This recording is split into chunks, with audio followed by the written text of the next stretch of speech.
പൊന്നു ചങ്ങാതി മദ്യവും പിന്നെ ലഹരി എന്നൊക്കെ വിടുവിക്കാൻ ഗവൺമെന്റ്. ഞാൻ ചോദിക്കട്ടെ, ഈ കാട്ടാക്കടയിൽ നട്ടലുള്ള ഒരുത്തനുണ്ടെങ്കിൽ ഇങ്ങോട്ട് കയറി വന്ന് മൈക്കേക്കൂടെ ഒരു ഉത്തരം പറയാം, ചോദ്യം ചോദിക്കാം, ഉത്തരം പറ.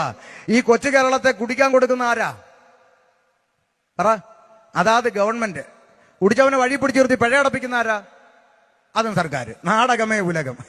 കുടിക്കാൻ കൊടുക്കുന്നത് സർക്കാർ, കുടിച്ചവനെ കൊണ്ട് പിഴ അടപ്പിക്കുന്നത് സർക്കാർ. നാടകമേ ഉലകം. മനസ്സിലായോ? എന്നിട്ട് പറയുന്നത് ഗവൺമെന്റ് രക്ഷിക്കുന്നു. ചുമ്മാ ചിരിപ്പിക്കരുത്.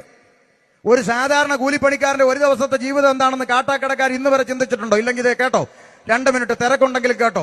ഒരു കൂലിപ്പണിക്കാരൻ രാവിലെ ജോലിക്ക് പോകുന്നു, മേശരിപ്പണി കൊത്തപ്പണി പോകുന്നു, വൈകുന്നേരം വരെ അധ്വാനിക്കുന്നു, വൈകിട്ട് 1200 രൂപ ശമ്പളം മേടിച്ച് പോക്കറ്റിൽ തിരികുന്നു, കയ്യും കാലും മുഖവും കഴുകുന്നു, ഒറ്റ ഓട്ടം എവിടെ?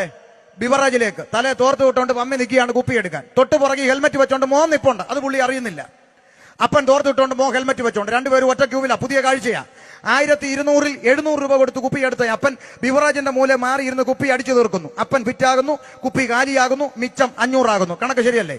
മിച്ചം 500. കാലിക്കുപ്പിയും കൊണ്ട് അപ്പൻ ആടി ആക്രിക്കട വരുന്നു, കാലിക്കുപ്പി അവിടെ കൊടുക്കുന്നു, കുപ്പിക്ക് കിട്ടി 3 രൂപ. അരിക്ക് 1 രൂപയല്ലേ ഉള്ളൂ. വികസനമാണല്ലോ, വികസനം. അതുകൊണ്ട് 3 കിലോ അരി വീട്ടിലെത്തും. പെണ്ണുമ്പിള്ളയ്ക്ക് പരാതിയില്ല. അപ്പൊ 3 കിലോ അരിയും കൊണ്ട് ഇവൻ ആടി കൈനറ്റിക് കൊണ്ടെടുത്ത് വീട്ടിൽ പോകുമ്പോൾ ദാ വരുന്നു അടുത്ത ഇരുട്ടടി. ഏത്? ആ വളവ് തിരിഞ്ഞപ്പോൾ ഒളിച്ചിരുന്ന് നിര പിടിക്കുന്ന ജീവി പിടിച്ചു, ഊതടാന്ന് പറഞ്ഞു ഊതി. ബാക്കി 500 ഉള്ളത് അവനും. ഇതല്ലേ ഇവിടെ നടക്കുന്നേ? ആണോ? വിൽക്കുന്നിടത്ത് പോലീസ് കാവല്, വിറ്റ് കഴിഞ്ഞാൽ അടുത്ത വളവില്. കാരണം ഏമൻ അതിലെയാണല്ലോ വരുന്നത്. വിൽക്കുന്നിടത്ത് അടി ഉണ്ടാകാതിരിക്കാൻ ഏമാന്മാര് കാവല് നിൽക്കും. വിറ്റ് കഴിഞ്ഞാൽ അടുത്ത വളവിൽ പോയി ഒളിച്ചിരിക്കും. PSC പരീക്ഷയ്ക്ക് ഇടാൻ പറ്റിയ ചോദ്യമാ, കേരളത്തിൽ ഒളിച്ചിരുന്ന് നിര പിടിക്കുന്ന ജീവി. പിള്ളേർ കണ്ണും പൂട്ടി എഴുതും കേരള പോലീസ് എന്ന്. ഇല്ലേ? ഈ പറയുന്നതൊക്കെ ഉള്ളതാണോ?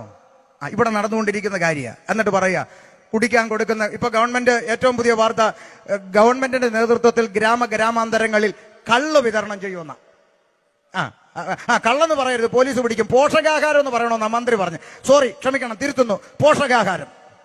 എന്റെ ഭാഷ പറഞ്ഞ അംഗൻവാടി പഠിക്കുന്ന പിള്ളേർക്കും കൊടുക്കണം സാർ ഒരു കുപ്പി പോഷകാഹാരം ഉപ്പുമാവിന്റെ കൂടെ. കാരണം 10-ലും 11-ലും ഒക്കെ വെട്ടും കുത്തും നടന്നൊക്കെ ഔട്ട് ഓഫ് ഫാഷനായി. ഇനി അംഗൻവാടി തൊട്ട് വെട്ടി തുടങ്ങട്ടെ. നശിക്കണമല്ലോ. അതുകൊണ്ട് ശ്രദ്ധിച്ചോ, ഇവിടെ നടക്കുന്ന ഭരണകൂട കോമരങ്ങളെല്ലാം മാറി മാറി മാറി വരുന്ന ഭരണകൂട കോമരങ്ങളെല്ലാം അവരുടെ 2-3 തലമുറയ്ക്ക് ജീവിക്കാൻ കഴിയുന്നത് ഉണ്ടാക്കിയിട്ടിട്ട് കളം വിടണമെന്നതിന്റെ അപ്പുറത്ത് ഇവിടെ പൊതുജനത്തെ കുറിച്ചോർത്ത് ഭരിക്കുന്ന വേദനിക്കുന്ന ഭരണകൂടമൊന്നും ഇവിടെ ഇല്ല. അപ്പൊ ചിലർ പറയുന്നത് കമ്മ്യൂണിസ്റ്റുകാർ അങ്ങനൊന്നുമല്ല. കമ്മ്യൂണിസ്റ്റ് ഭരിച്ചാലും നാളെ കോൺഗ്രസ് ഭരിച്ചാലും ഇനി എങ്ങാനും താമര വിരിഞ്ഞാലും ഇതിനെയൊക്കെ തൂത്ത് കളയാൻ ചൂല് വന്നാലും നമ്മുടെയൊക്കെ ഗതി ഇത് തന്നെയാ. ഇതിന്റെ അപ്പുറത്ത് ഒരു പിണ്ണാക്കും ഇവിടെ സംഭവിക്കത്തില്ലെന്ന് മലയാളിക്ക് ബോധം വരുന്നു, അന്ന് അവൻ കുറച്ചെങ്കിലും ഒക്കെ നന്നാകും. ഇതൊന്നും